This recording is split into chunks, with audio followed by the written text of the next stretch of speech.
Je m'appelle Claire Brennan, j'ai 29 ans.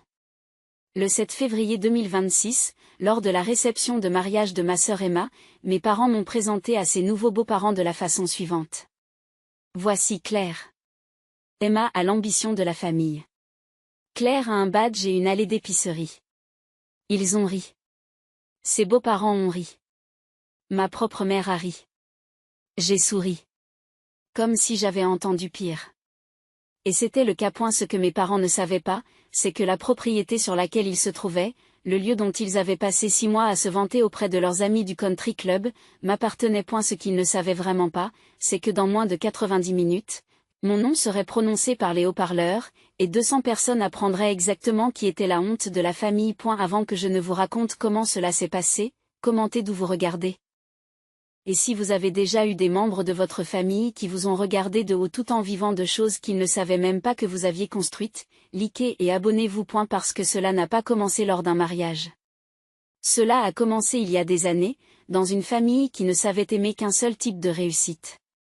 J'avais 15 ans lorsque j'ai commencé à travailler dans l'épicerie de mes grands-parents, Brennan's Corner Market, 447 Elmwood Avenue. Même emplacement depuis 1987. Ma grand-mère m'a appris à faire la rotation des stocks, à lire les clients, à les accueillir. Mon grand-père m'a appris les chiffres, les marges, le gaspillage, la vélocité.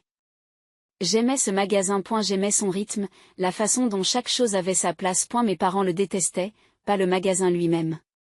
Ils aimaient l'idée qu'il s'en faisait. Une entreprise familiale pittoresque, une bonne image, quelque chose à mentionner dans les dîners. Ce qu'ils détestaient, c'était que j'y travaille, parce que dans leur monde, le commerce de détail n'était pas une carrière. C'était une place pour les gens qui ne pouvaient pas faire mieux.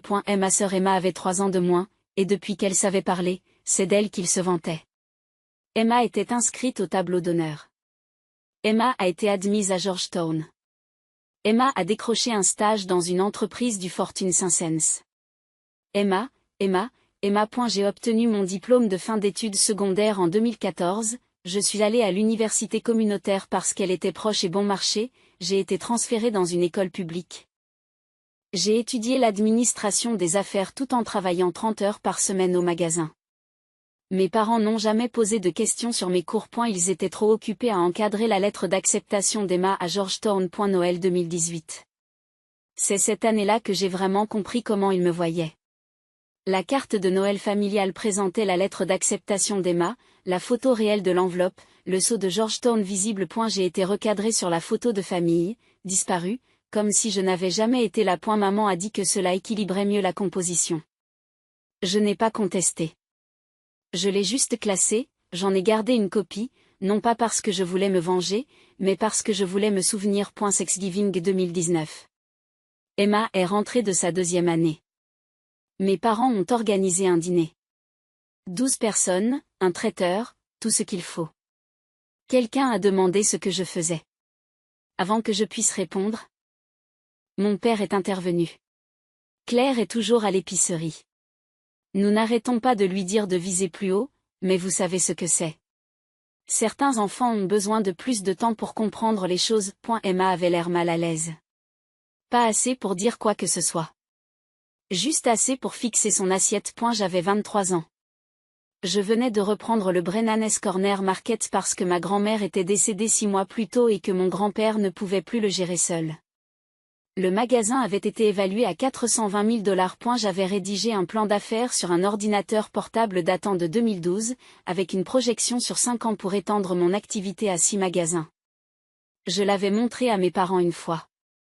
Ils l'avaient survolé, avait hoché la tête poliment et m'avait demandé si je n'avais pas plutôt pensé à faire des études supérieures. J'ai donc cessé de leur montrer quoi que ce soit. Juin 2019. Le testament de ma grand-mère a été lu.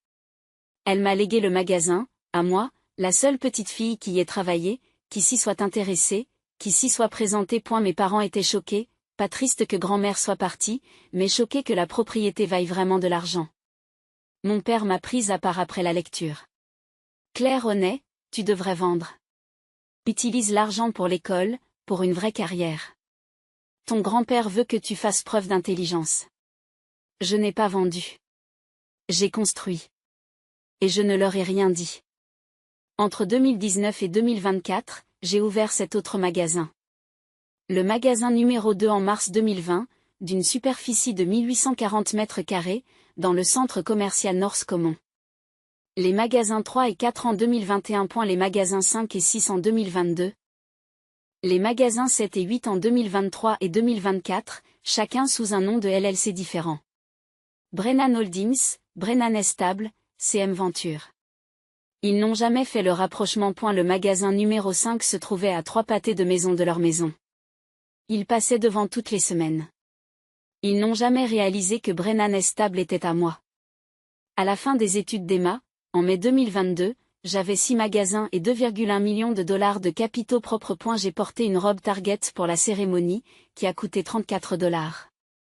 Ma mère m'a présenté au professeur d'Emma comme étant encore en train de trouver sa voie. J'ai souri, j'ai pris des photos, je suis rentré chez moi et j'ai ouvert mon application bancaire pour regarder les chiffres. Non pas parce que j'avais besoin d'une validation, parce que parfois vous avez besoin de voir la preuve que vous n'êtes pas fou. Mais voilà ce qui se passe quand on construit en silence. Lorsque vous ne dites pas aux gens ce que vous faites. Ils remplissent les blancs eux-mêmes. Et ces blancs ne sont jamais agréables. Ce qu'ils ne savaient pas, ce qu'Emma ne savait pas, c'est que les frais de scolarité de Georgetown n'étaient pas couverts par l'aide financière. Le crédit de nos parents était détruit. L'entreprise de mon père s'était effondrée en 2017 et 2018, il ne pouvait pas obtenir de prêt. Emma était sur le point d'abandonner ses études après la première année. En janvier 2018, alors que j'avais 22 ans et 18 000 dollars d'économie, j'ai créé une bourse d'études anonyme par l'intermédiaire de la fondation de Georgetown. Et la bourse commémorative de la famille Brennan, nommée d'après mes grands-parents, minimum 30 000 dollars par an, attribuée aux étudiants faisant preuve de résilience tranquille et d'indépendance. Il n'y a jamais eu qu'un seul récipiendaire. Emma Brennan, financée par ses Brennan. 39 000 dollars par an pendant 4 ans. 156 000 dollars au total. Lors de la remise des diplômes, Emma a prononcé un discours. Elle a remercié l'université. Elle a remercié Dieu. Elle a remercié nos parents d'avoir toujours cru en elle et d'avoir fait des sacrifices pour qu'elle puisse réussir. Elle ne m'a jamais remercié parce qu'elle ne le savait pas. J'ai gardé les reçus. Tous. Un coffre-fort à la First National, numéro 284, ouvert en août 2019. Les enregistrements de virements bancaires, les documents de création de LLC, les garanties de prêt, les actes de propriété, les relevés de fonds de bourse d'études, tout est organisé par année, puis par membre de la famille, onglet de section, Emma, éducation, parents, hypothèque, parents, entreprise, acquisition d'immobilière. L'ajout le plus récent, ajouté en janvier 2026, est une facture de la succession Milouz. Objet. Le dépassement du solde du lieu a été annulé par la directive de la propriété. 37 482 dollars payés par Brennan Holdings. LLC, mais je m'avance un peu. 18 avril 2025. Emma m'a appelé. Elle était fiancée. Grant Whittaker, 29 ans, travaillait dans l'administration hospitalière, venait d'une bonne famille. Elle était heureuse, vraiment heureuse. J'étais heureux pour eux. Je les félicitais, j'ai posé des questions sur la bague, sur la demande en mariage, sur toutes les choses que les sœurs sont censées demander. Elle ne m'a rien demandé. Ni sur le travail, ni sur ma vie, ni sur le fait que je voyais quelqu'un. Ce n'était pas malveillant. C'était juste Emma. Elle avait grandi dans une maison où ma vie n'était pas assez intéressante pour qu'on lui pose des questions. Mai 2025. Emma a trouvé le lieu de son rêve. The Milouz Estate, 1840 Riverside Mill Road, 12 acres. Le bâtiment original du moulin datant de 1904 a été transformé en lieu de réception en 2018. Magnifique, cher, 85 000 dollars rien que pour la location du lieu. Elle a appelé sa mère en pleurant de joie. Il faut que tu vois cet endroit. C'est parfait. La cour, l'architecture, les parents de Grant seront tellement impressionnés. Pouvons-nous nous le permettre? Ce qu'Emma ne savait pas, c'est que j'avais fait une offre d'achat pour cette propriété en avril, avant qu'elle ne se fiance. L'ancien propriétaire prenait sa retraite, voulait un acheteur au comptant et quelqu'un qui préserverait les éléments historiques. J'ai proposé 4,3 millions d'euros. Nous étions en train de faire preuve de diligence raisonnable. Lors du dîner de famille au cours duquel Emma nous a montré des photos de l'endroit, mon père lui a promis qu'il ferait en sorte que ça marche d'une manière ou d'une autre. Je n'ai rien dit. La clôture était déjà prévue pour le 15 décembre. L'organisation du mariage a commencé immédiatement. Des discussions de groupe auxquelles je n'ai pas été ajoutée, des voyages d'achat de robes auxquels je n'ai pas été invitée. Un enterrement de vie de jeune fille en juillet où ma mère m'a présentée aux amis d'Emma comme la grande sœur d'Emma, qui se tient à Carreau. 6 demoiselles d'honneur. Toutes de l'âge d'Emma ou plus jeune. On ne m'a pas demandé mon avis. On n'a même pas pensé à MOI. Et la fête de fiançailles en juillet comptait 60 personnes. J'ai demandé une personne supplémentaire. Demande refusée. Nous gardons l'intimité, Claire. Juste la famille proche et les Whittaker.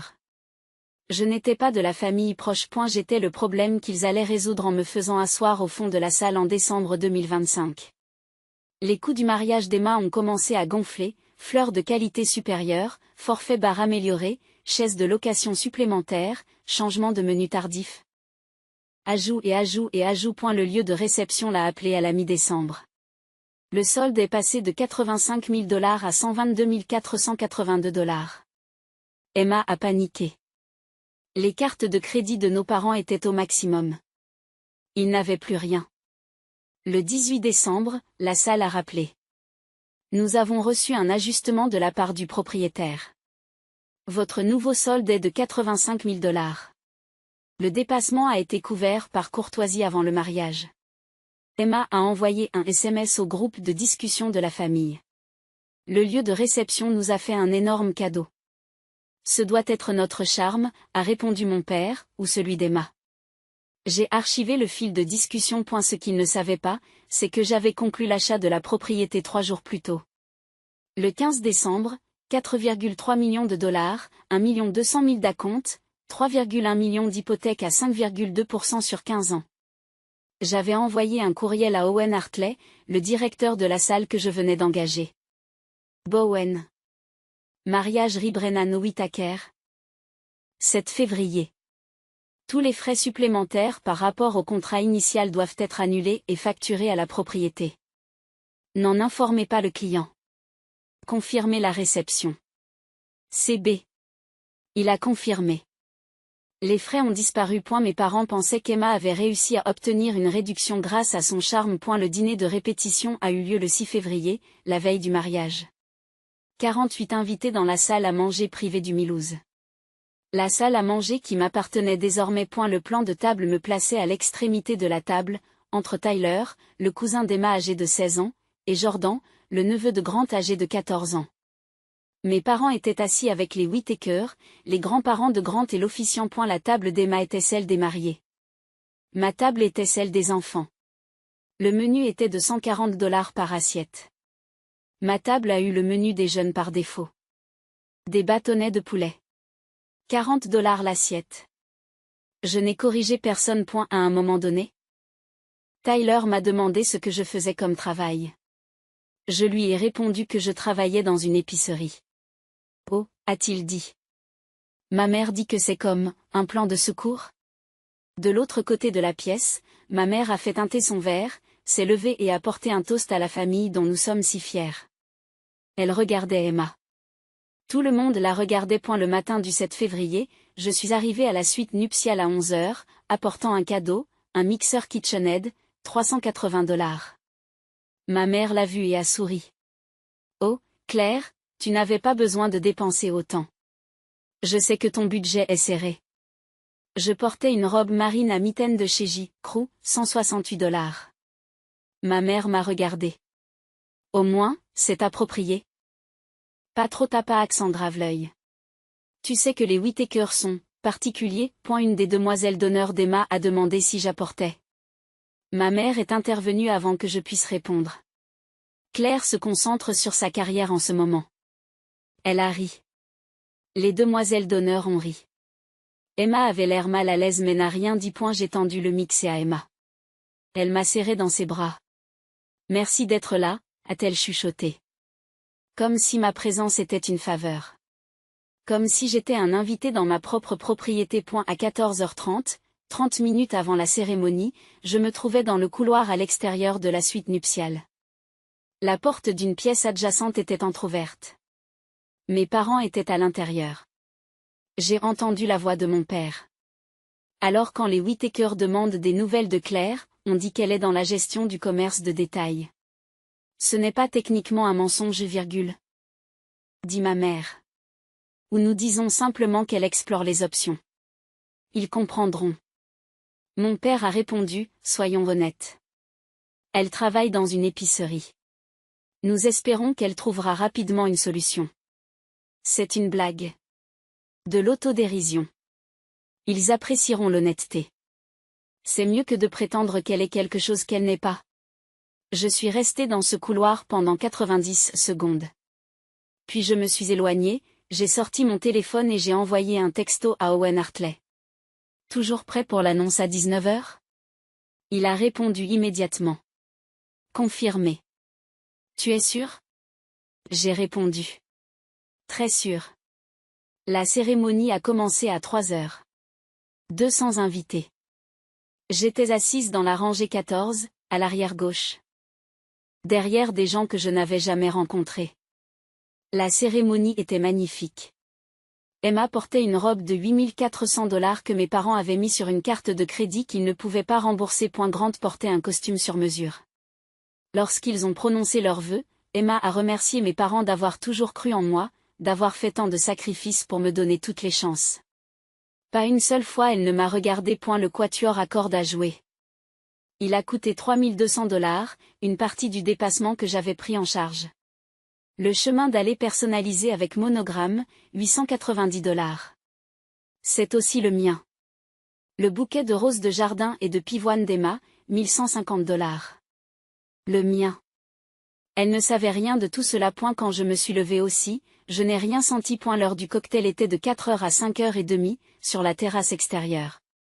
J'avais ajouté des lampes chauffantes en décembre, 64 cents. Ce qui faisait aussi partie de l'excédent. Je me tenais près du bar. Seuls, 3 groupes distincts d'amis d'Emma m'ont jeté un coup d'œil, puis se sont éloignés. Personne ne s'est approché. J'ai entendu le colocataire d'Emma à l'université. Attendez, c'est la sœur d'Emma? Celle qui travaille à Safeway ou quelque chose comme ça? J'ai entendu l'oncle de Grant. J'ai entendu dire que la famille de la mariée était très terrax en drafter.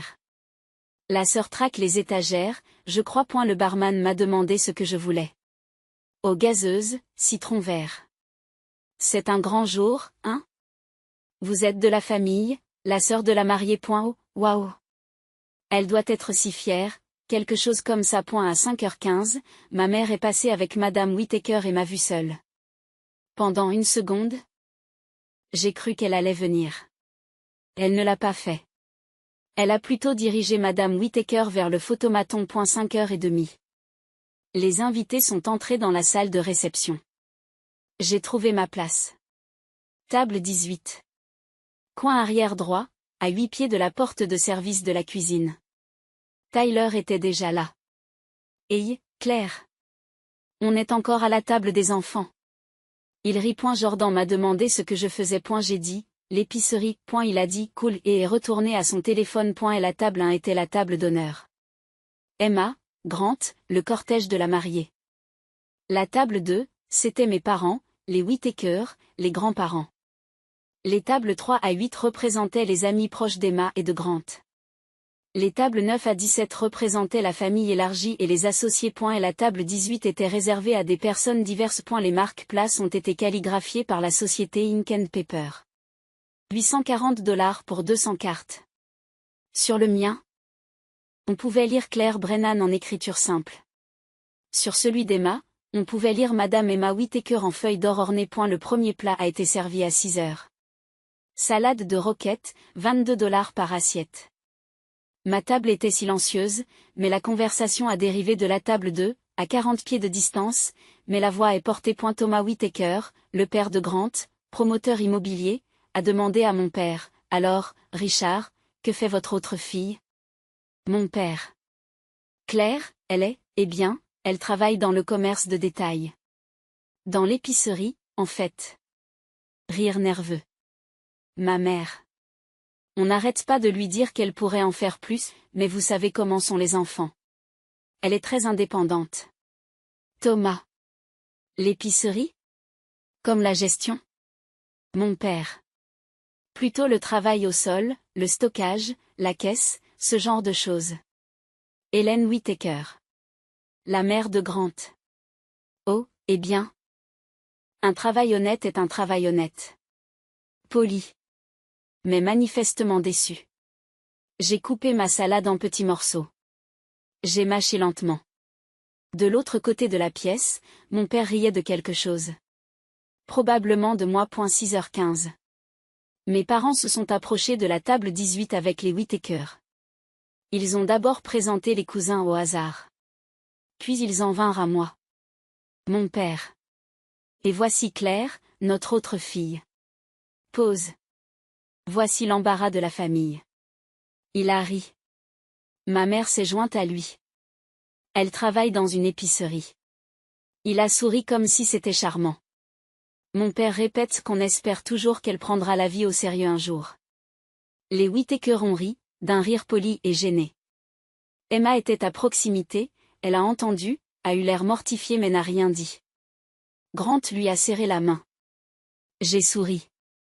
Enchanté de vous rencontrer, M et Madame Whittaker. Thomas a essayé d'être aimable. Eh bien. Le commerce de détail, c'est une bonne industrie. Il y a beaucoup de place pour la croissance. Absolument, ai-je dit. Calme absolu. Ils se sont éloignés. Tyler s'est penché vers moi. Mec, c'était dur. J'ai bu une gorgée d'eau. J'avais entendu pire, et c'était le cas. Les Whittaker retournèrent à la table 2. Je ne pouvais pas entendre leur conversation, mais je pouvais lire le langage corporel. Hélène avait l'air mal à l'aise. Thomas a froncé les sourcils.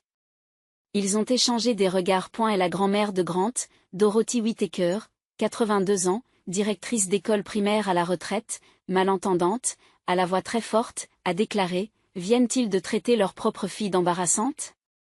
En public. Plusieurs tables voisines ont entendu. Un silence gênant s'est installé. Dorothy fronçait encore les sourcils en regardant mes parents lorsque le DJ a annoncé le service du dîner. Le plat principal était un filet mignon ou un bar chilien. Je l'ai à peine goûté. Mon téléphone a sonné. Un texto d'Owen Hartley. Claire, toujours d'accord pour l'annonce à 7h? Je peux la repousser ou la sauter si tu as changé d'avis. Tu n'as qu'un mot à dire. J'ai regardé le texte, j'ai regardé à travers la pièce. Mon père racontait une histoire en faisant de grands gestes.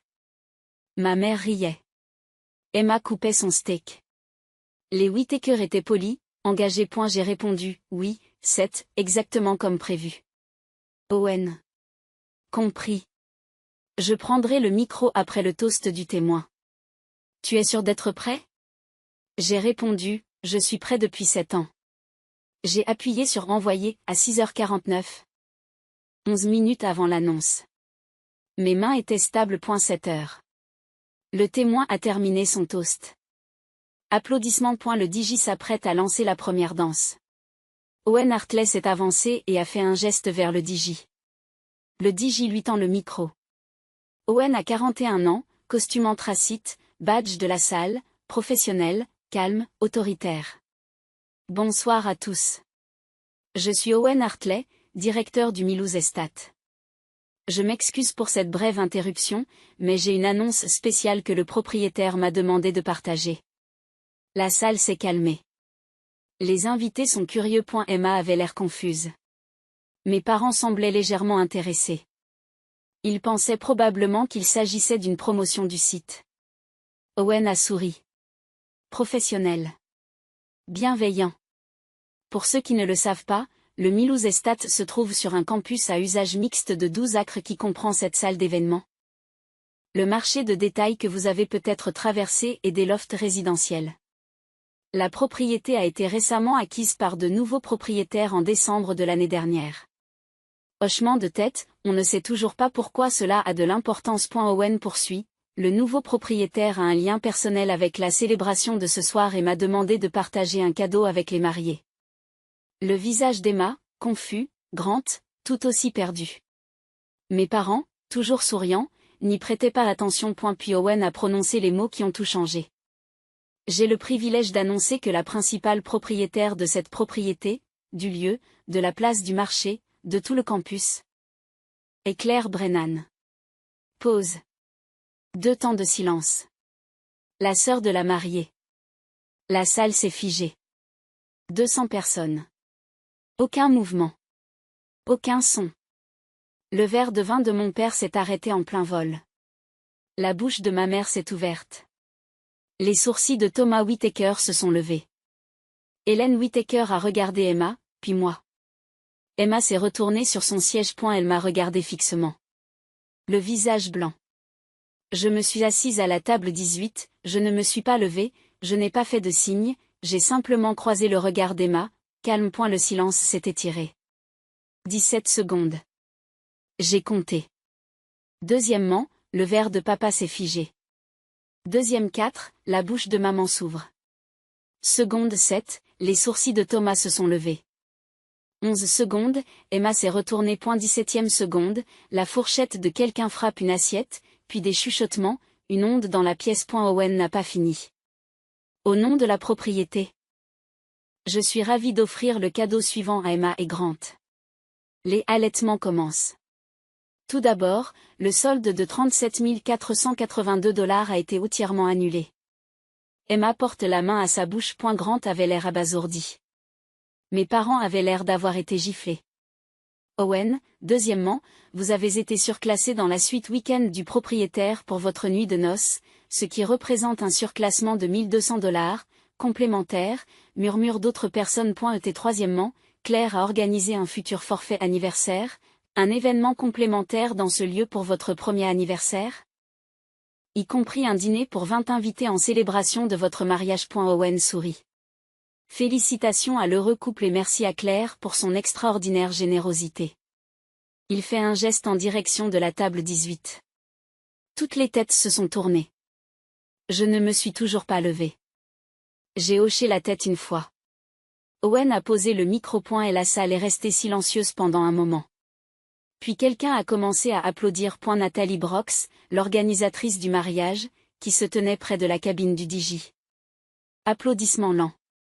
Puis Owen s'est joint à elle. Puis Thomas Whittaker, respect pour l'accord. Puis la salle. Tonnerre d'applaudissements. Je me suis assise à la table 18 avec des adolescents et j'ai senti 200 paires d'yeux sur moi. La coupe de champagne de ma mère était encore figée à mi-chemin de sa bouche.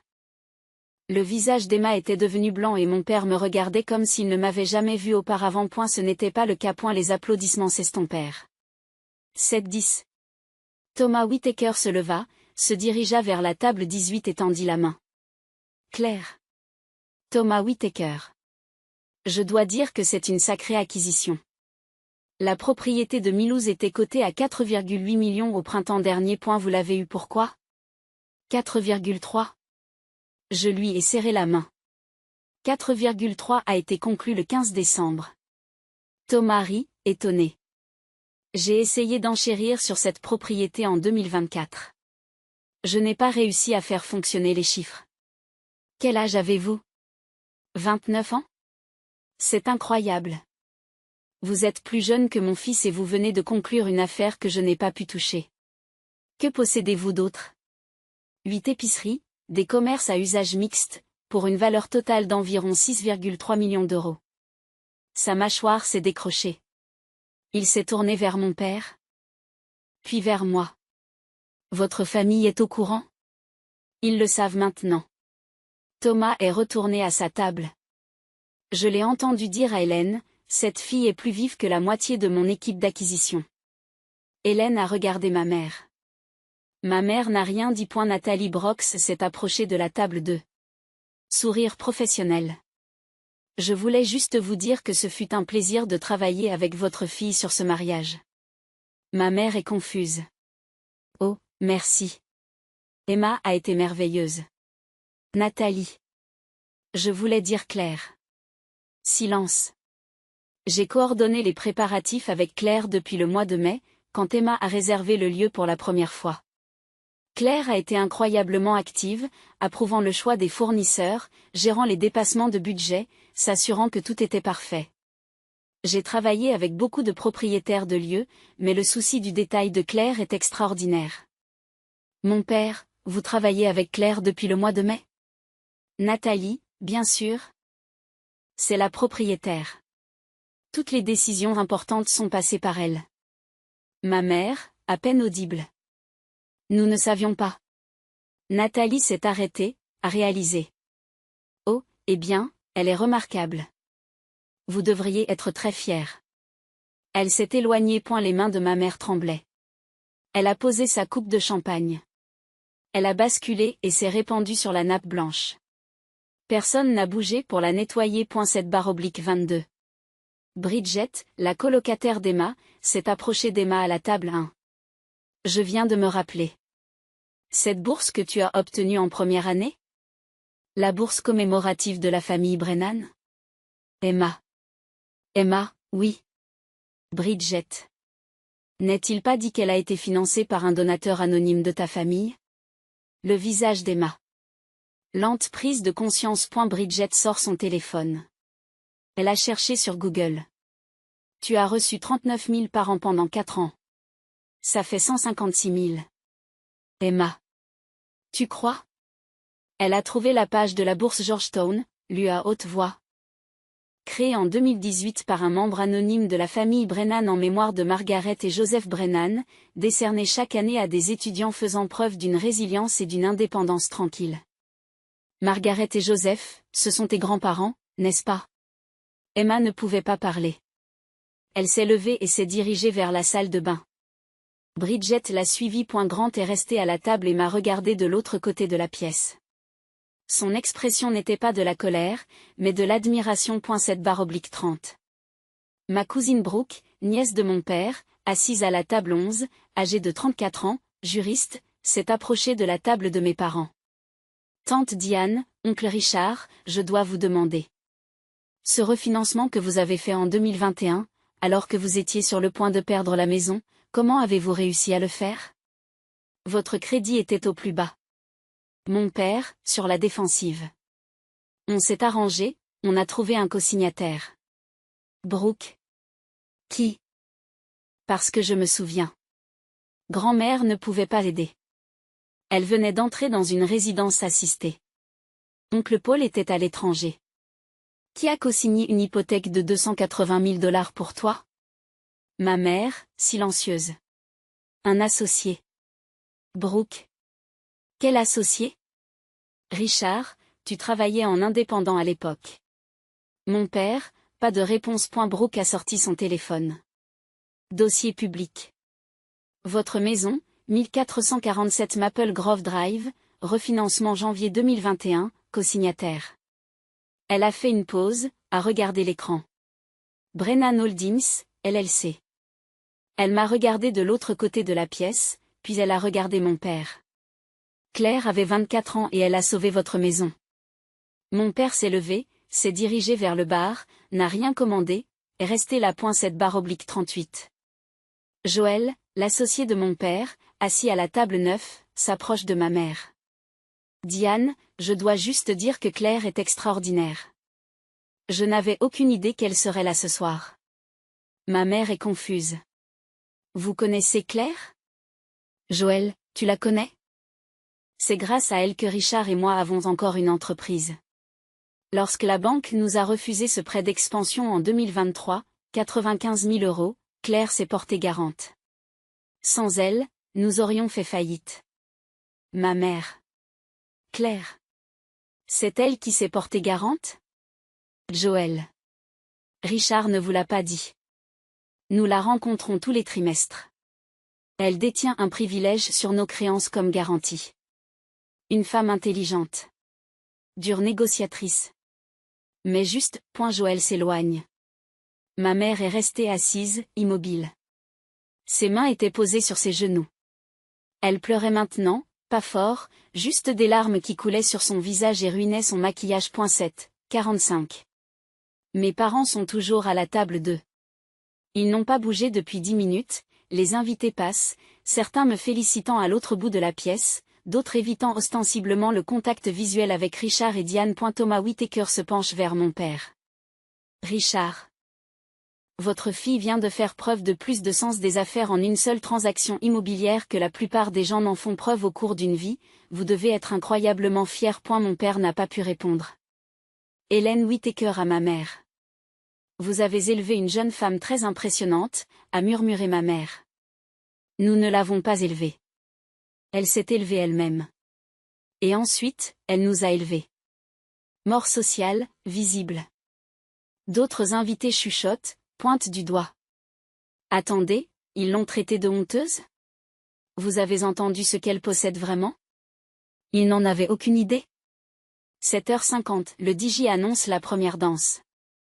Emma et Grant s'élancent sur la piste. Everywhere, de Fleetwood Mac.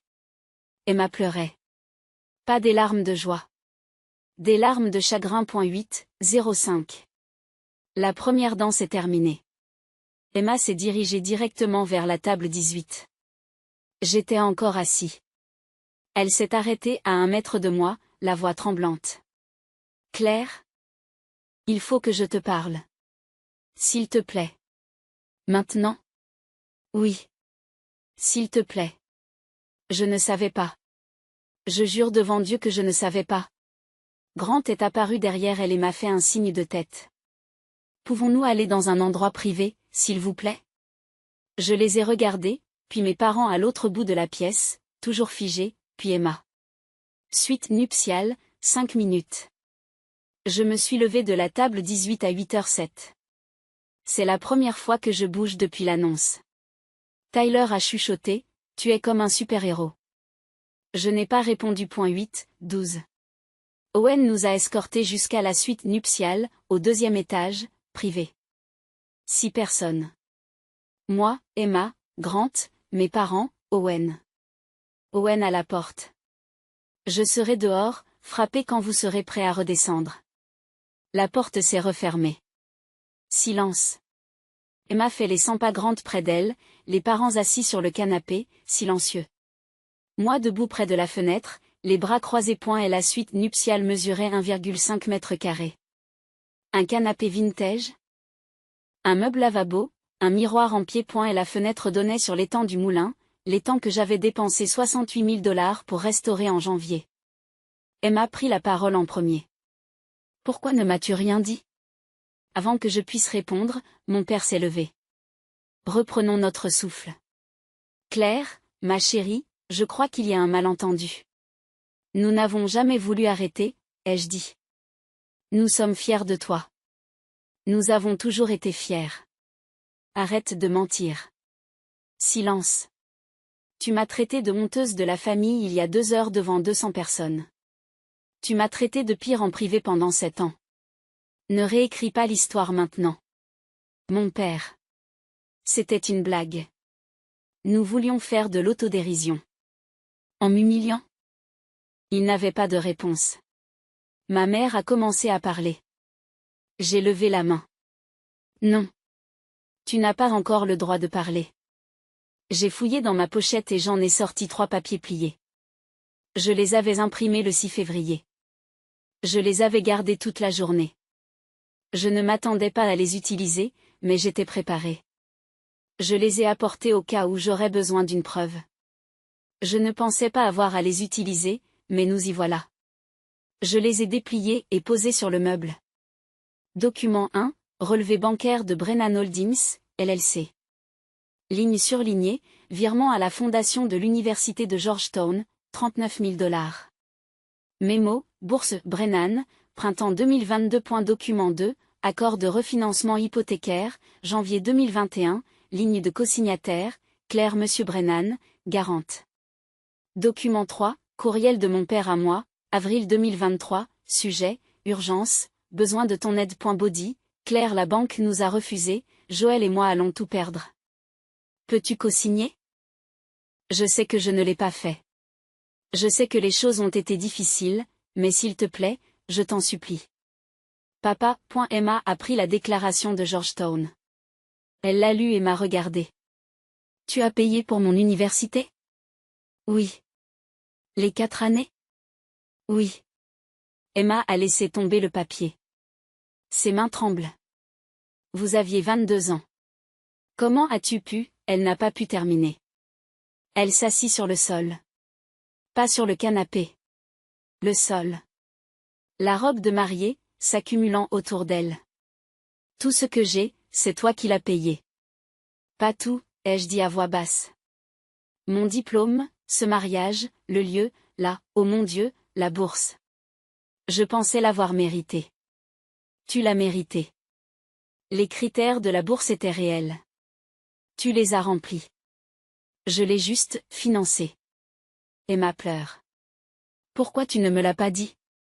Aurais-tu pris l'argent si tu l'avais su? Pause. Non, exactement. Grant s'est agenouillé à côté d'Emma, a posé sa main sur son épaule. M'a regardé.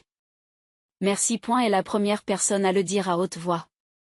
Ma mère a finalement pris la parole, d'une petite voix. Nous te protégions. De quoi? J'ai demandé. De la pression. Des attentes. Tu as toujours été si indépendante. Nous pensions que si nous te poussions, tu résisterais. Alors nous t'avons laissé faire. Vous ne m'avez pas laissé être. Tu m'as effacé. Ce n'est pas. Tu m'as recadré sur la carte de Noël. Vous ne m'avez pas invité à la fête de mariage d'Emma. Tu m'as placé avec des adolescents. Tu m'as présenté au Whittaker comme une gêne. Ce n'est pas de la protection. C'est de l'effacement. Ma mère pleurant, je suis désolée, nous sommes désolés. On ne savait pas que tu avais du succès. Est-ce que ça aurait eu de l'importance si je ne l'avais pas fait? Silence. Mon père s'est levé, a essayé encore une fois. Claire, s'il te plaît. On peut arranger ça. Nous sommes une famille. J'ai marché vers la porte, la main sur la poignée. Puis j'ai fait demi-tour. Je retourne à la réception. Vous pouvez rester ou partir, mais comprenez ceci. Pause. Je n'ai rien fait de tout cela par reconnaissance. Je l'ai fait parce que je t'aimais. Au passé. Emma. Claire. Emma, toi et moi, on peut parler. Plus tard, quand tu seras prête. Mais j'ai fait un geste vers mes parents. J'ai fini. Mon père. Tu ne le penses pas. J'ai gardé votre maison. J'ai financé l'éducation d'Emma. J'ai sauvé ton entreprise. J'ai payé pour ce mariage. Je l'ai fait tranquillement, sans me plaindre, alors que tu me traitais d'incapable. Je ne le ferai plus. Pourquoi suis-je ma mère? Qu'est-ce que ça veut dire? Ça veut dire que je ne suis plus ton filet de sécurité. Ça veut dire que tu n'as pas à me définir. Et ça veut dire que si tu veux une relation avec moi, tu devras la mériter. Parce que j'ai fini de mériter la tienne. J'ai ouvert la porte. Profite du reste de la réception. Les bars sont ouverts jusqu'à minuit. Je m'en suis occupée aussi. Je suis sortie. 8h43 à 31 minutes dans cette chambre, la plus longue conversation avec mes parents en 3 ans. Et la réception s'est poursuivie. Je suis retournée à la table 18. Tyler et Jordan étaient partis, sur la piste de danse. Je me suis assise seule, j'ai regardé Emma et Grant revenir 10 minutes plus tard, j'ai regardé mes parents s'éclipser par une porte latérale à 9h15. Ils n'ont pas dit au revoir. Le mariage s'est terminé à 11h. J'y suis restée jusqu'au départ du dernier invité, j'ai fait le tour de la propriété avec Owen, j'ai vérifié que tout était sécurisé, j'ai remercié le personnel, je suis rentrée chez moi à 23h40, 32 miles, 43 minutes dans un trafic léger, je me suis garée dans mon allée, je suis restée assise dans la voiture pendant 10 minutes, j'ai regardé mes mains sur le volant. Puis je suis rentrée, j'ai enlevé la robe navy, j'ai fait du thé, je me suis assise sur mon canapé et, pour la première fois en 7 ans, je n'ai pas pensé à ce qu'ils pensaient de moi. Les 6 semaines suivantes ont été silencieuses. Mes parents ont essayé de me contacter. 47 appels téléphoniques. Tous refusés. 29 SMS. Tous lus, aucune réponse. 12 courriels. Tous lus, archivés. Une lettre manuscrite, livrée à mon bureau le 20 février, reçue le 22 février, 3 pages. Excuses, explications, plaidoyer. Je l'ai lu une fois et l'ai classé dans le coffre 284, le même coffre que tous les autres documents, sans la détruire, juste en la classant. À la mi-mars, les appels ont cessé. Emma a commencé une thérapie le 10 février, 2 fois par semaine. Elle a travaillé sur la culpabilité, la complicité, l'identité. La façon d'être une sœur et non un bénéficiaire. Le 2 mars. Emma a envoyé un message. Je ne te demande pas de me pardonner. Je ne te demande pas de leur pardonner. Je veux juste que tu saches. Je te vois maintenant. Je suis désolée que ça ait pris si longtemps. Je t'aime. J'ai regardé ce texte pendant 30 minutes, puis j'ai répondu, je t'aime aussi. Prenons un café un jour. Juste nous, 12 mars. Premier rendez-vous autour d'un café. Starbucks. Pas un de mes magasins. 90 minutes. Conversation honnête. Emma a pleuré. Je n'ai pas pleuré. Mais j'ai écouté. Le 19 mars. Emma m'a encore envoyé un texto. Brunch du dimanche? Juste toi et moi? Je veux entendre parler de ton entreprise. La vraie histoire. Pas la version que j'ai inventée dans ma tête. Le dimanche, ça marche. 11. Parfait. Dimanche 22 mars 2026. 11 heures. Le Riverside Café. Ce n'est pas ma propriété. Emma a insisté pour payer. Je l'ai laissé faire. Nous nous sommes assises l'une en face de l'autre. Elle m'a posé des questions sur les magasins, les propriétés, les affaires. Je lui ai dit, pas tout, mais assez. Elle a écouté, vraiment écouté, pour la première fois depuis des années. Grant et moi avons utilisé le cadeau de mariage, la suite. C'était magnifique. Bien. Longue pause. Claire, vas-tu leur parler un jour? Je ne sais pas. Ils sont malheureux. Ils devraient l'être. Emma fait une pause. Juste. Silence. Tu me détestes? Non. Me pardonnes-tu? J'y travaille. Emma acquiesce. C'est juste aussi. Nous avons mangé en silence pendant 1 minute. Puis Emma a dit, ce que tu as construit, c'est incroyable. Je n'en avais aucune idée. Tu n'étais pas censé le savoir. Pourquoi? Parce que si je te l'avais dit, ça aurait été pour prouver quelque chose. Je ne voulais rien prouver. Je voulais juste construire. Elle acquiesce lentement. La transformation. En sortant, Emma m'a serré dans ses bras. Je n'ai pas reculé. Progrès. A eu cours des semaines suivantes, Emma et moi avons reconstruit quelque chose. Pas ce que nous avions avant. Ce n'était plus le cas. Quelque chose de nouveau. Quelque chose d'honnête. Elle est venue à l'ouverture du magasin numéro 9 en avril, et a amené Grant. Ils étaient vraiment fiers. Vraiment intéressés. Mes parents ont envoyé d'autres courriels. Plus de lettres. Je n'ai pas répondu. Je ne les punissais pas. Je n'avais tout simplement rien à dire. Emma m'a demandé une fois si j'envisageais une thérapie familiale. Tous les 4 j'ai dit non. Peut-être un jour, mais pas maintenant. J'ai besoin de plus de temps. Elle a compris. Juin 2026. 4 mois après le mariage. J'étais au magasin numéro 3. En train de faire un inventaire trimestriel. Mon téléphone a sonné. Un numéro inconnu. J'ai failli ne pas répondre. Allô? Claire, c'est Dorothy Whittaker, la grand-mère de Grant. J'ai fait une pause. Madame Whittaker, bonjour. J'espère que ça ne vous dérange pas que j'appelle. Emma m'a donné votre numéro. Je voulais vous dire quelque chose. D'accord. Au mariage, quand j'ai vu ce que tes parents t'ont fait, j'ai voulu m'approcher et te serrer dans mes bras. Mais je ne voulais pas faire de scène, alors je t'appelle maintenant pour te le dire. Ce que vous avez construit est extraordinaire. Pas seulement les entreprises, le caractère, la grâce. Vous avez géré cette nuit avec plus de dignité que je n'en ai jamais vu en 50 ans d'observation des gens face à des problèmes familiaux. Je ne savais pas quoi dire. Merci, Madame Whittaker. Appelez-moi Dorothy. Et Claire? Ne les laisse pas te rendre petite. Tu ne l'as jamais été. Nous avons parlé pendant 20 minutes.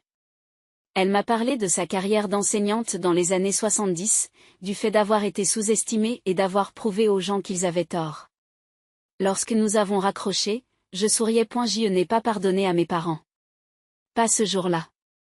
Pas ce mois-là, peut-être même jamais. Mais j'ai appris quelque chose d'important. J'ai appris que je n'avais pas besoin de leur validation pour connaître ma valeur. Je l'avais toujours su. J'attendais simplement qu'ils le voient. Et quand ils l'ont enfin fait, quand tout le monde l'a fait, j'ai réalisé que cela ne changeait rien en moi. J'étais la même personne à la table 18 qu'après l'annonce d'Owen. La seule différence, c'est que maintenant, tout le monde savait ce que j'avais toujours su. Je n'étais pas la honte de la famille. Je ne l'avais jamais été. J'étais celui qui avait construit un empire pendant qu'ils étaient occupés à regarder ailleurs. C'est moi qui les ai sauvés alors qu'ils étaient occupés à sauver la face. J'étais celui qui les aimait suffisamment pour les laisser croire à leur propre histoire, jusqu'à ce que la vérité devienne inévitable. J'ai été celui qui s'est éloigné lorsque l'amour sans respect est devenu trop coûteux à maintenir. Le magasin numéro 10 a ouvert ses portes en août 2026, le magasin numéro 11 en novembre. En décembre, Brennan Holdings LLC était évalué à 8,4 millions de dollars. J'avais 30 ans. Emma et Grant ont fêté leur premier anniversaire de mariage en février 2027. J'ai organisé le dîner au Milouz Estate. 20 invités, comme je l'avais promis. Mes parents n'étaient pas invités. Emma m'a demandé si c'était d'accord. J'ai répondu par l'affirmative. Ils sont venus au brunch le lendemain matin. Emma, Grant, Dorothy. Quelques amis. Nous avons porté un toast aux premières années et au nouveau départ. Quelqu'un a demandé des nouvelles de mes parents. J'ai répondu, ils travaillent sur eux-mêmes. Moi aussi. C'était vrai. Je m'efforçais de ne plus avoir besoin de leur approbation, de nouer des relations qui ne m'obligeaient pas à être plus petite, à mettre les autres à l'aise, à comprendre que certaines personnes ne peuvent aimer que la version de vous qui correspond à leur récit. Lorsque vous dépassez cette version, ils ne savent plus comment vous aimer. Je m'efforçais d'accepter cela, car voici ce que j'ai appris de tout cela. Vous ne pouvez pas obliger les gens à vous voir s'ils ont décidé de ne pas vous regarder. Vous ne pouvez pas faire en sorte que les gens vous apprécient s'ils ont décidé que vous ne valez rien. Vous pouvez construire des empires, sauver des familles, financer des rêves. Les gens trouveront toujours le moyen de vous qualifier de décevant si c'est le rôle qu'ils vous ont assigné. Alors vous arrêtez d'essayer de gagner une place à leur table et vous construisez la vôtre. Je n'attends plus qu'ils me voient. Je me vois déjà. Et il s'avère que c'est tout ce dont j'avais besoin. Je m'appelle Claire Brennan. J'ai 30 ans.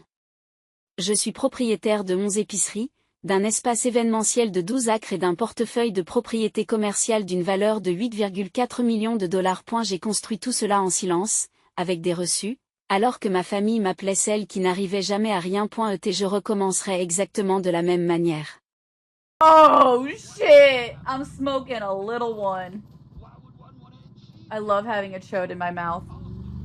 I did not need to say what I said. Where are we going? Do we not just keep driving? Is that what we're supposed to do? I mean, I assume so. I thought so too. So, I mean, I just gathered what I could at that place, and then when it was empty, I fucked off. Hey, good job, buddy. Wait. Thanks. Good job, buddy. Ooh, there's a house down there. Oh, wait, no, that's the house where I got almost bit by a snake. You got bit by a snake? Yeah, I did. All this in game, not IRL, trust. What you're seeing in game is also IRL. Oh, fuck. Ah! Oh my god! Oh my god! It's a bear! It's a bear! Where is it? It's on our ass! The bear is chasing our asshole! Oh my god. That was so fucking scary, bro.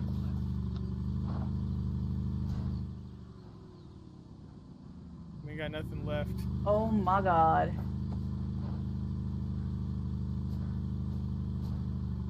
I have no scrap metal for us. Oh my god. Oh my god. No, not today, Zerg. Please, not today. Is the bear still chasing us? I hope not. I don't think so. I haven't seen him since a little bit, so... Yeah, we're fine. No bear.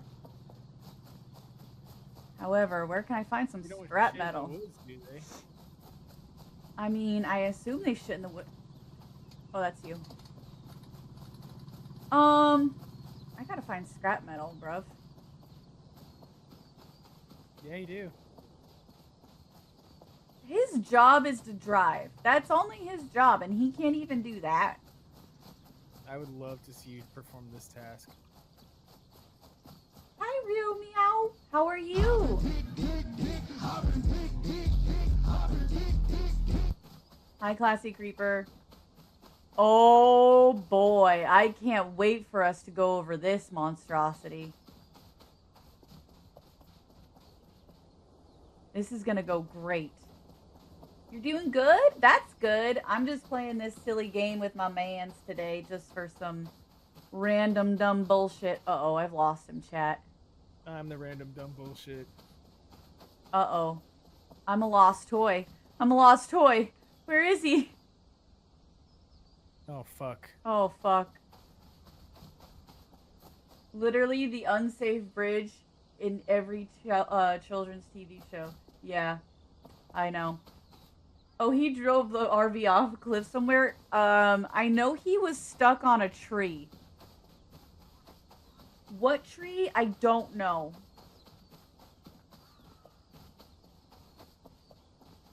Uh-oh, guys. Oh, wait, I hear him. There he is! He's doing great in our fucking stick and bones shit.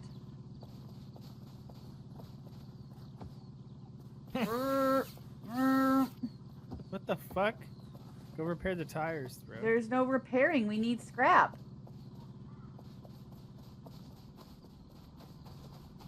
Wait for me, please. Why'd you get out? I was trying to repair shit. You can't repair shit. You don't have any scrap. You think it's a great paint job for my RV? Isn't it beautiful? I really wanted a lot of sun to come through. What happened? As I was saying, I really just want a lot of sun to come through. The timing of that was amazing. All right. Let's see. Do you want to give it a go, pal? I will happily give it a go. Let me just get these here. Wait, we weren't parked here. Is this? Oh, this is the checkpoint. This is the Okay. checkpoint. Move your fat ass. Wow, my fucking hat's gone? I'm pissed. Okay. Got the repair hammer.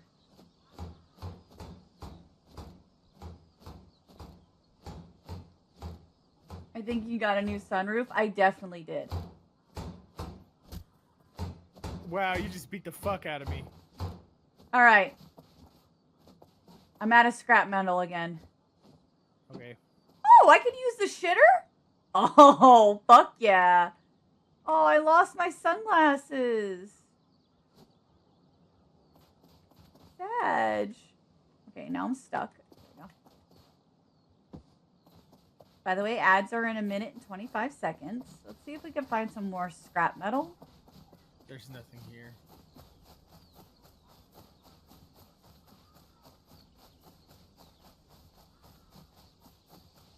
Interesting. All right, I just went through the fucking car.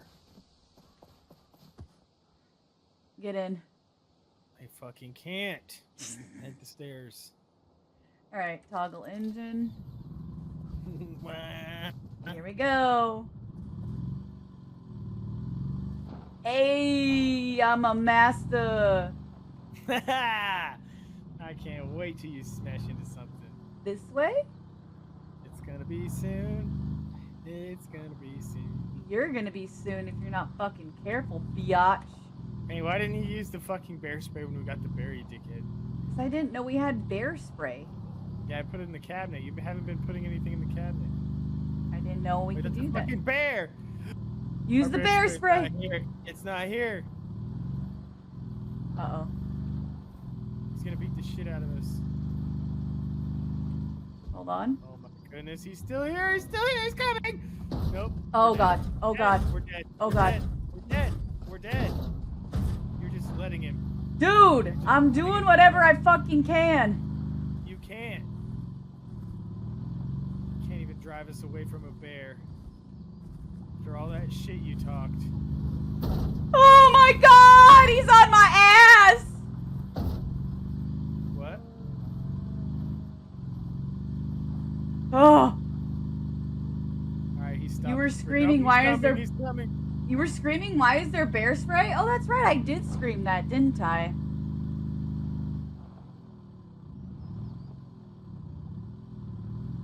Oh. Ayo, ayo, ayo. Oh my god. Oh my god. Oh. Oh no no no. No no no. No no no no no. No no no. No no no. No Hey, no. this is the spot we died. Okay, everything's fine. Everything is awesome. Everything is cool when you're part of a team. Oh my god. Okay. Here we go. Are you ready for this? I don't think you're ready for this jelly. All right, here we go. Oh! There's a bear. Everything's fine. Everything's fine. Look at this. Look at this. This is masterful work, chat. Let me do this. Look at this. Oh! You go in the straight line. Fuck. Hey, you couldn't even do this. I can't see. Motherfucker, I can't didn't see. go and I didn't make it to the straight line. What are you talking about? Yeah, because you suck so bad. All right, got it. Okay, this is fine. This is fine. This is fine. Is it? Yeah. Where are we going? El Jefe, just. Uh-oh. See this? I just gotta. All right. There we go. We're dead. Yeah. Oh my god. Stretch this ass. Oh, stretch this ass. I don't think this is right. I don't think this is right at all. But I'm Check doing me it. out. Hey. Yeah, I was doing that shit too. Hi, Lebu. I'll stretch in just a sec. All right. Anyways, so how you doing? How's your Saturday? I'm sitting here doing crazy shit with El Jefe. We are indeed not there yet. I know. Wow. Oh look, scrap metal. Fuck yeah. A winch pole? Some ramps? Probably should put this in park. What Huh? are the winch poles for? All right. Oh. Antidote? Oh, I probably need that. EpiPen? Oh my god. Hold on. Wait, try to put that up on top. It's back. Oh my god.